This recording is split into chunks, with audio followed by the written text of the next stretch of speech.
Angalia ndugu zangu, tumekaa kimya kwa uoga kwa muda mrefu, lakini sasa uoga umeanza kutumaliza badala ya kutulinda toka kwa ukatili wa Samia, Kikwete na genge lake la CCM mtandao.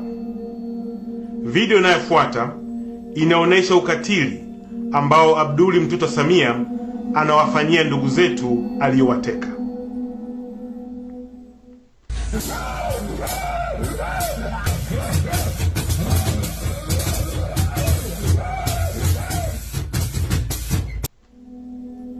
Hawa ni ndugu zetu Watanganyika wenzetu waliothubutu kumpinga Samia, Kikwete na genge lake la CCM mtandao.